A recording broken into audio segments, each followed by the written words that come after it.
এবং হাদিস দ্বারা ছাড়া আমি বাইরে কথা বলবো না। সর্বপ্রথম ইসলাম না, এটি ইসলাম সম্পর্কে বলা হয়েছে আল বানিয়াত ইসলাম ওয়াল খামসিয়াতুন, ইসলামের 5টা স্তম্ভ। প্রথম স্তম্ভ হচ্ছে কালেমার শাহাদাত, দ্বিতীয় হচ্ছে আকিমুনাস সালাত, অত যাকাত, অত রমজান, সাওমের রমজান, আল হজ্জে। এর মধ্যে কি ভোটের কথা আছে? ইসলামের 5টা স্তম্ভের ভিতরে কি 6 নম্বরে কি ভোটের কথা আছে? যে ভোট দিতে হবে গো, এই হলো ইসলামের প্রথম স্তম্ভ। সেকেন্ড কথা, আল্লাহ তাআলা কেন মানুষকে সৃষ্টি করলো আপনারা জানেন? খলাকাল জিন্নি ওয়াল ইনসানা লা ইয়াবুদুন। তাহলে মানুষকে এবং জিনকে আল্লাহ তাআলা তৈরি করলেন কি জন্য? আল্লাহর ইবাদত করার জন্য। কোন মার্কায় ভোট দেওয়ার কথা কইছে? যাই ওই মার্কায় ভোট মারবা বলেছে? কখনো বলে নাই। ইসলাম এই যে আমরা যে ভোট দিই, এই ভোট হলো আব্রাহা লিঙ্কন, যে একজন খ্রিস্টান এই গণতন্ত্রের উৎপত্তি করেছে। ইসলাম খিলাফতে বিশ্বাসী করে। ওয়াসকালা রাব্বুকা লিল মালাইকাতি ইন্নী জাইলুন ফিল আরদি খলিফা। হে ফেরেশতারা, আমি দুনিয়াতে মানুষকে সৃষ্টি করতে চাচ্ছি খিলাফতের জন্য। ওখানে তো ভোটের কথা নেই, ওখানে তো ঢপের কথা নেই। 114টা সূরার ভিতরে, পবিত্র কালামের ভিতরে কোথাও ভোটের কথা নাই। 6666টি আয়াতের ভিতরে কোথাও ভোটের কথা নাই। আছে শুধু ইবাদতের কথা, আসে শুধু হলো হকের কথা, হকুল্লাহ আর হকুল ইবাদ। নামাজ রোজা এগুলো করো, আল্লাহর হক। আর ফারাজ মাইরো না, টাকা মাইরো না, মানুষের জ্বালিও না, মানুষের মাইরো না। এই যে বান্দার হক নষ্ট করো না, বান্দার হক যদি নষ্ট করো কিয়ামতের মিজানে ঠেকে যাবা, মিজানে ঠেকে যাবা। গুনির ফারাজ মাইরো না, এই সমস্ত কথা বলেন। আপনি বিবাহ করেছেন, আপনি দেড়মহরকে, আপনার স্ত্রী আপনার কথা শুনতে বাধ্য। তালিমের নামে মেয়েদের কিছু নাই।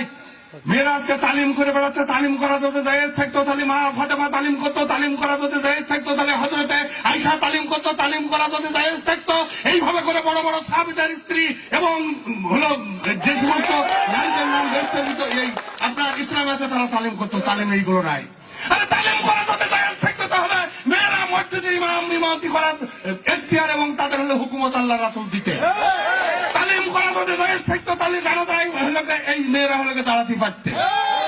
এইগুলো সবই ভণ্ডামি, সবই হলো যেমন হাসিনা বলেছিল, আমাকে যদি ভোট দাও বাড়ি বাড়ি চাকরি দেবো, তারপরে হচ্ছে 10 টাকা কেজি চাউল দেবো।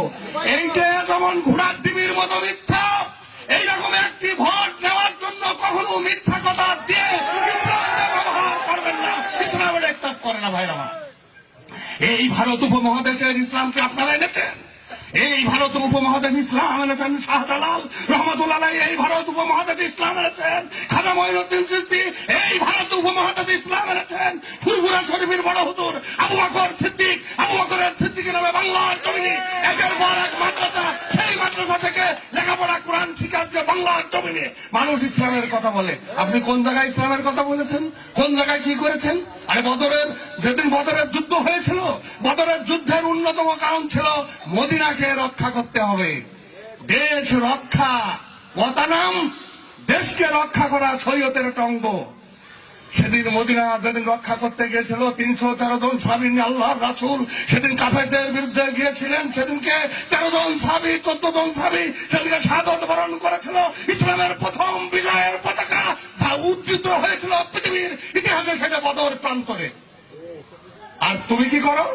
তুমি আমার বাংলা, আমার মায়ের জন্মভূমি, আমার মায়ের ভাষা, আমার মায়ের অস্তিত্ব, আমার স্বাধীনতার বিরুদ্ধে তুমি সেদিন পাবো এখান থেকে হাজার হাজার মাইল দূরের ওই পাকিস্তানি সাদা সাদা লম্বা লম্বা মানুষের পক্ষে সেদিনকে তুমি দাঁড়িয়ে আমার বাংলার মা বোনেদের ইজ্জত তুলে দিয়েছ। পাকিস্তানিদের হাতে তুমি রক্তের হলিগঙ্গা করেছ আমার বাংলার জমিনের মানুষ নিয়ে। সুতরাং তুমি ওই বদরের সমাধান, ওই বদরের যুদ্ধের সাথে তোমার ইসলাম মেলে না, তোমার ইসলাম মেলে না। অতএব ইসলামের কথা আপনারা বলবেন না। আপনারা ভোটের কথা বলেন, বলতে পারেন যে সৎ লোকের, ভালো লোকের ভোট দিতে হবে।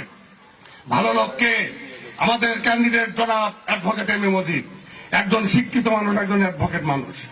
আপনারা এখান থেকে হলিগানে এই বাড়ির পাশে ছিঁড়ে দেওয়া জীবনে কখনো কি শুনেছেন মজিদ কারোর গালে একটা চড় মেরেছে সরাসরি?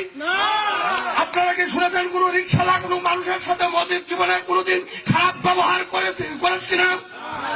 উপজেলা চেয়ারম্যান ছিল, তার নিজ ইউনিয়নের দুটি বারে আওয়ামী লীগরাও পর্যন্ত চরম শত্রু আমাদের রাজনৈতিক আওয়ামী লীগরাও মজিদির প্রশংসা করে মজিদির মতো এইরকম যোগ্য এবং সৎ জনপ্রতিনিধি হয় না। সুতরাং আমাদের ক্যান্ডিডেট সৎ, আমাদের ক্যান্ডিডেট উচ্চ শিক্ষিত, আমাদের ক্যান্ডিডেট সমাজের একজন প্রতিষ্ঠিত ব্যক্তি, আমাদের ক্যান্ডিডেটের পেটে ক্ষুধা নাই যে এমপি হয়ে তোমার হলে সরকারি মাল খেতে হবে। সুতরাং ঝিনেদার আমার ভাইতে সুমন বলেছে সব থেকে যোগ্য প্রার্থী হচ্ছে জনাব অ্যাডভোকেট এম এ মজিদ। অতএব জনাব এম এ মজিদকে ভোট দিতে হবে।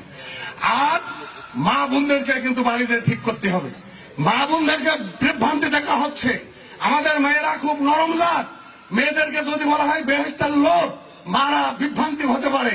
আরে আদম আলাইহিস সালাম এবং মা হাওয়া যখন বেহেশতের ভিতরে ছিল, তখন শয়তান এসে মা হাওয়াকে বলেছিল, মা তুমি যদি এই গন্ধম খাও জীবনে বেহেশতের থেকে আর কোনোদিন বেরোবে না। অথচ এইটাই ছিল মিথ্যা কথা। সেদিনকে মা হাওয়া সেই ফোর শুনে গন্ধম নিজে খেয়েছিলেন এবং আদম আলাইহিস সালামকেও পরবর্তীতে খেয়েছিলেন এই শয়তান। সেই শয়তানের লানতে আজকে আদম এবং বিবি হাওয়া পৃথিবীতে এসেছিলেন। সুতরাং মানুষকে যখন ধোঁকা দেয়, মা বোনদের কাছেই বেশি ধোঁকা দেয়। আপনারা সাবধানে মা বোনদেরকে বলবেন যে কোন ভোট দিলে জীবনে কখনো বেহেশতে যাওয়া যায় না। বেহেশতে যাওয়ার জন্য ইবাদত বন্দেগী করা হয়। পৃথিবীর ইতিহাসে, ইসলামের ইতিহাসে পৃথিবীর শুরু থেকে আজকের পর্যন্ত যত নারীর জন্ম হয়েছে তার ভিতরে সব থেকে আমল আখলাক এবং সব থেকে বড় গুরুত্বপূর্ণ হযরত মুহাম্মদ রাসূলুল্লাহ সাল্লাল্লাহু আলাইহি সাল্লামের কন্যা মা ফাতেমা কারবালার প্রান্তরে তার হাসান হোসেনের রক্তে রঞ্জিত হয়ে সমগ্র পৃথিবীর যুবকদের বেহেশতের ভিতরে সর্দার হচ্ছে হাসান আর হোসেন। সেই মা ফাতেমা যেদিন মারা গেল, একজন সাহাবী কবরের কাছে যে বলছে, কবর তোর ভিতরে আজকে কাকে রাখবো তুই কি জানিস? তোর ভিতরে রাখবো আখেরি জামানার নবী হযরত রাসূলুল্লাহ সাল্লাল্লাহু আলাইহি সাল্লামের মেয়ে খাতুনে জান্নাত বেহেশতের সর্দারিনী, তাকে রাখবো। তোর ভিতরে রাখবো শেরে খুদা আলীর স্ত্রী, তোর ভিতরে রাখবো হাসান হুসাইনের আর জননী যার রক্তে রঞ্জিত হয়েছে কারবালা। সুতরাং তারপরেও তুই যেন তার সাথে বিয়াদবি করিস রে।